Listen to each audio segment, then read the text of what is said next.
మరో breaking news చూస్తున్నాం. హైడ్రా అధికారులు మరోసారి బుల్డోజర్లకు పని చెప్పారు. ఆల్వల్లోని చిన్నరాయిని చెరువులో అక్రమాలకు కూల్చివేస్తున్నారు. బుల్డోజర్లు ఎక్స్కావేటర్లతో చిన్నరాయిని చెరువు వద్దకు చేరిన హైడ్రా సిబ్బంది చెరువు ఎఫ్టీఎల్ పరిధిలో అక్రమంగా నిర్మించిన భవనాలను నేలమట్టం చేస్తున్నారు. ఇప్పటికే 3 భవన నిర్మాణాలను కూల్చివేశారు. ఈ క్రమంలో నిర్మాణాలకు హైడ్రా అధికారులు మధ్య స్వల్ప వాగ్వాదం చోటు చేసుకుంది. ఈ నేపథ్యంలో పెద్ద సంఖ్యలో పోలీసులు హైడ్రా సిబ్బంది అక్కడ మోహరించారు.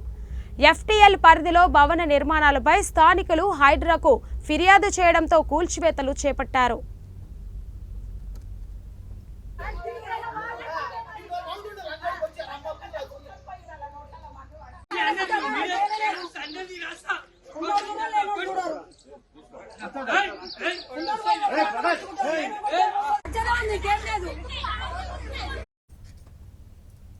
కాగా నిజాం కాలంలో 20 ఎకరాల పైచిలుకు విస్తరించిన ఆల్వల్ చెరువు ఇప్పుడు 9 ఎకరాలకు పరిమితమైపోయింది. మానవ నిర్మితమైన ఈ చెరువు ఒకప్పుడు పశువులు పక్షులకు ఆవాసంగా త్రాగునీటి అవసరాలు తీర్చే కల్పతరువుగా ఉండేది. ఇప్పుడు తన ప్రాశస్త్యాన్ని ప్రభావితాన్ని క్రమంగా కోల్పోతూ వస్తుంది. గృహ సంబంధ వ్యర్థాలు కాలుష్య కారకాలు పెరిగి చెరువు మొత్తం మురికి కుంపగా మారిపోయింది. ఈ క్రమంలోతో కుచించిపోయింది.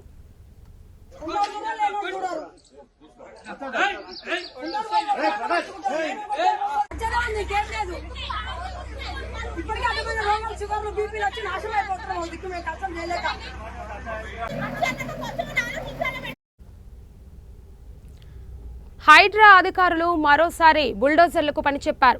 ఆల్వాల్లోని చిన్నరాయుని చెరువులో ఆక్రమణలు కూల్చివేస్తున్నారు. బుల్డోజర్లు ఎక్స్కావేటర్లతో చిన్నరాయుని చెరువు వద్దకు చేరిన హైడ్రా సిబ్బంది చెరువు ఎఫ్టీఎల్ పరిధిలో అక్రమంగా నిర్మించిన భవనాలను నేలమట్టం చేస్తున్నారు. ఇప్పటికే 3 భవన నిర్మాణాలను కూల్చివేశారు. ఈ క్రమంలో నిర్మాణదారులకు హైడ్రా అధికారులకు మధ్య స్వల్ప వాగ్వాదం చోటు చేసుకున్నది. ఈ నేపథ్యంలో పెద్ద సంఖ్యలో పోలీసులు హైడ్రా సిబ్బంది అక్కడ మోహరించారు.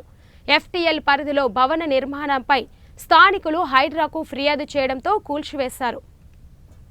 కాగా నిజాం కాలంలో 20 ఎకరాల పైచిలుకు విస్తరించిన ఆల్వల్ చెరువు ఇప్పుడు 9 ఎకరాలకు పరిమితమైపోయింది. మానవ నిర్మితమైన ఈ చెరువు ఒకప్పుడు పశువులు పక్షులకు ఆవాసంగా త్రాగునీటి అవసరాలు తీర్చే కల్పతరువుగా ఉండేది. ఇప్పుడు తన ప్రాశస్త్యాన్ని ప్రభావాన్ని క్రమంగా కోల్పోతూ వస్తుంది. గృహ సంబంధ వ్యర్థాలు కాలుష్య కారకాలు పెరిగి చెరువు మొత్తం మురికి కూపంగా మారిపోయింది. ఆ క్రమంలో అక్రమాలతో కుసించిపోయింది.